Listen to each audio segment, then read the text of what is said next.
Olá, eu sou Tiago de Moraes e continuando o nosso estudo bíblico, hoje nós temos como tema As trevas do cativeiro, a terrível situação do povo no cativeiro. Esse tema que nós vamos abordar hoje está no livro de Lamentação, capítulo 5, versículos de 1 a 22. Então, eu peço que vocês leiam esta leitura bíblica antes de continuar essa nossa reflexão. Se você ainda não fez a leitura, peço que dê uma pausa nesse vídeo e faça a leitura antes de nós refletirmos.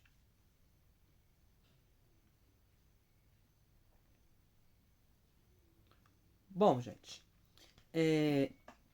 eu não vou fazer a leitura bíblica aqui porque, como eu já falei anteriormente em outros vídeos, são leituras muito grandes. Então vai tomar muito tempo aqui do vídeo, tá certo?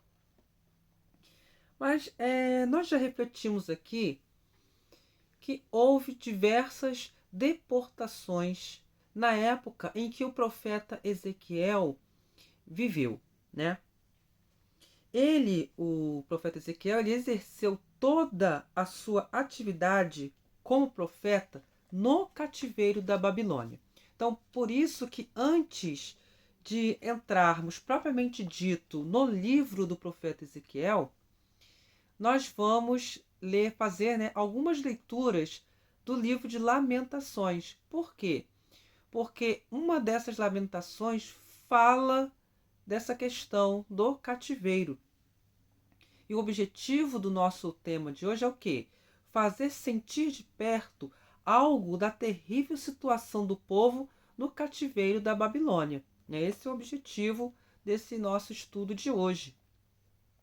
Como nós já vimos, no ano de 597 a.C., Nabucodonosor, rei da Babilônia, invadiu a terra de Judá, ocupou a cidade de Jerusalém e deportou muita gente para o cativeiro da Babilônia. Em torno de 10.000 pessoas foram deportadas. No meio desse grupo estavam o sacerdote Buzi e o seu filho Ezequiel, um rapaz de seus 20 anos de idade, como está descrito no livro de Ezequiel, capítulo 1, versículo 2. 10 anos depois, no ano de 586 a.C., diante da rebeldia de Sedecias, o rei Nabucodonosor, 10 anos depois, em 586, diante da rebeldia de Sedecias, o rei de Judá, Nabucodonosor voltou uma segunda vez à terra de Judá e desta vez mandou destruir a cidade de Jerusalém. Matou muita gente e fez uma nova deportação com cerca de 4.600 pessoas para o exílio da Babilônia. Vivendo no meio das pessoas exiladas, o Ezequiel experimentou perto da dureza do exílio a deportação, o sofrimento, a falta de horizonte, o trabalho forçado sem descansos, ameaças, fome. Em uma palavra, trevas sem luz. Esta situação no exílio, no meio das pessoas exiladas na Babilônia, foi o ponto de partida para a sua missão como profeta. Então, a leitura do capítulo 5, versículo de 1 a 22, essa quinta lamentação, porque houveram várias lamentações, né? E essa leitura bíblica fala da quinta lamentação. E o que essa quinta lamentação descreve? Ela descreve a situação do povo no cativeiro da Babilônia. Essa lamentação é um lamento de humildade, em forma de quê? De oração. É um apelo a Deus para que ele se lembre do sofrimento do povo de Judá e intervenha em seu favor. Jeremias fala em nome do povo que se deu conta de seus pecados e deseja o perdão. Lá nessa leitura, vocês vão observar que eles estão passando por esse processo devido aos pecados que eles tiveram cometidos, que eles cometeram anteriormente, tá? Nessa lamentação, Jeremias demonstra tristeza e desolação, vivenciadas pelo povo de Judá, após a destruição de Jerusalém pelos babilônios. A condição do povo resultou na ira divina contra os pecados.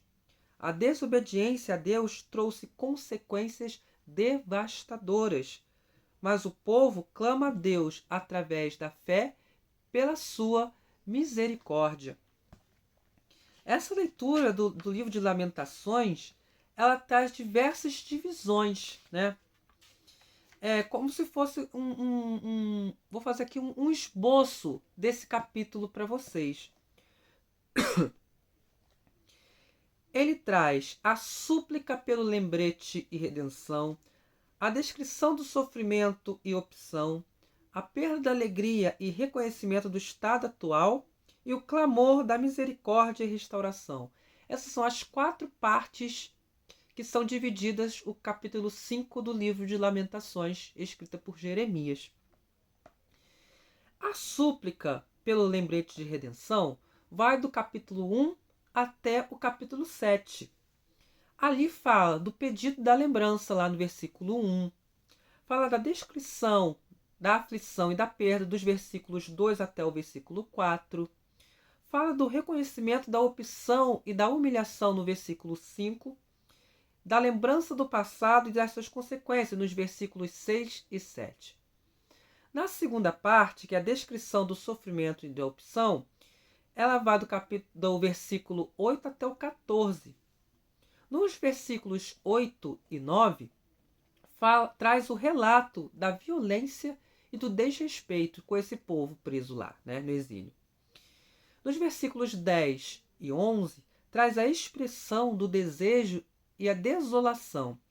Já dos versículos 12 a 14, traz a descrença dos líderes e o desrespeito aos anciãos.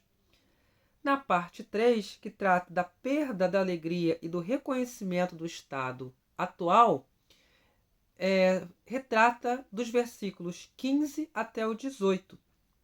O versículo 15 traz a tristeza pela perda da alegria. Já os versículos 16 e 17 traz a desesperança e o reconhecimento da ruína. Já o versículo 18 traz a lembrança da devastação de Sião. A quarta parte traz o clamor pela misericórdia e restauração, que vai dos versículos 19 até o 22 do capítulo 5 de Lamentações. No versículo 19, traz o reconhecimento da soberania de Deus. Nos versículos 20 e 21, traz um apelo pela misericórdia e o atendimento. E o versículo 22 é o pedido de restauração ou aceitação do abandono. E aí, essas 2 deportações que aconteceram nos anos 597 e 586 a.C., levaram o povo de volta para a mesma terra de onde, mais de 1000 anos, Abraão e Sara tinham saído para obedecer o chamado de Deus. Assim, a história foi terminada no mesmo lugar onde havia começado. A terrível experiência da destruição de Jerusalém foi a noite mais escura da fé do povo de Deus. Perderam tudo o que tinham vindo sendo o sustento, o que vinha sendo o sustento da fé e da esperança. Nada sobrou. Tudo aquilo que tinha sido sinal visível da presença de Deus foi destruído. O templo, o culto, o rei, a cidade santa, a terra, sacerdotes foram massacrados.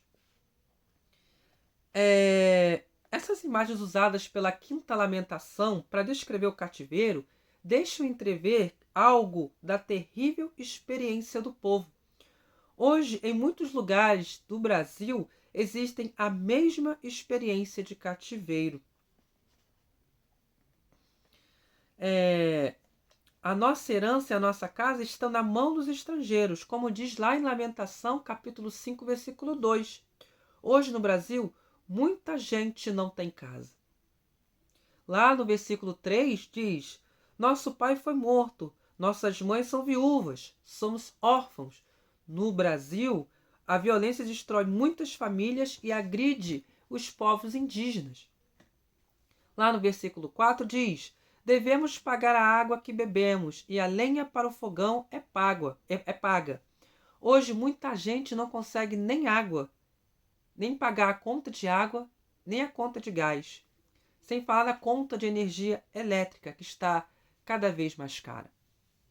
E assim, cada versículo, se a gente for parar para pensar e trazer para o nosso dia a dia, está acontecendo, né? Lá no versículo 5, traz um trecho que aqui no Brasil, muitas pessoas ainda trabalham como escravos, sobretudo nas grandes fazendas do agronegócio. No versículo 8, cada vez as coisas estão ficando pior para nós. No versículo 9, arriscando a vida por um pedaço de fome. No Brasil, tem 13 pessoas passando fome. No versículo 11 e 12, trazendo para o nosso dia a dia, hoje, a grande violência doméstica contra as mulheres, feminicídio, insegurança.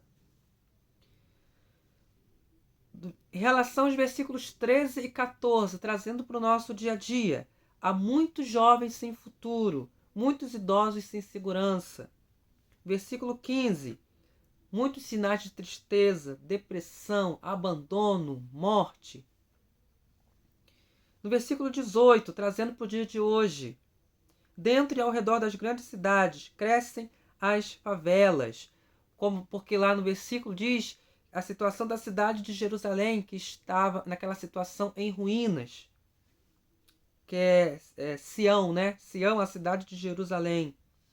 Então, gente, muitas das coisas que estão escritas lá no livro de Lamentação podemos trazer para o nosso dia a dia, né? Com outras palavras, inclusive no nosso país. Por pior que tenha sido a situação do povo do cativeiro, eles não perderam a fé em Deus, eles não perderam a esperança. E isso nós também devemos ter também no nosso dia a dia. Nós sempre devemos ter fé em Deus e sempre devemos ter esperança em Deus, né? Porque é Ele que renova a nossa vida, né? Tudo está escrito conforme Deus, né?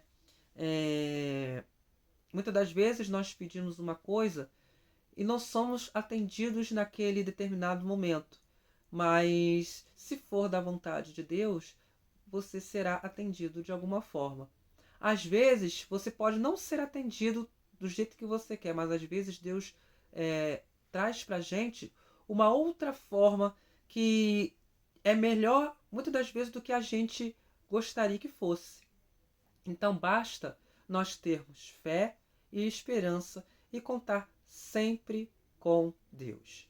Então, para você conquistar os seus objetivos, primeira coisa, ore bastante e nunca passe por cima de ninguém, porque não tem necessidade disso, né? O sol nasce para todos. Todo mundo nesta terra tem oportunidade. Basta você observar, parar, orar, sempre fazer o bem, fazer as coisas certas, que tudo vai dar certo na sua vida. Então essa mensagem que eu queria deixar nesse dia de hoje. Muito obrigado pela sua companhia. Acesse também o site tmnreligião.blogspot.com. Curta, comente, compartilhe esse vídeo. Se você não é inscrito no canal, por favor, se inscreva. Uma boa noite a todos e até a próxima, se Deus quiser. Que Deus abençoe todos vocês. Louvado seja nosso Senhor Jesus Cristo, para sempre seja louvado.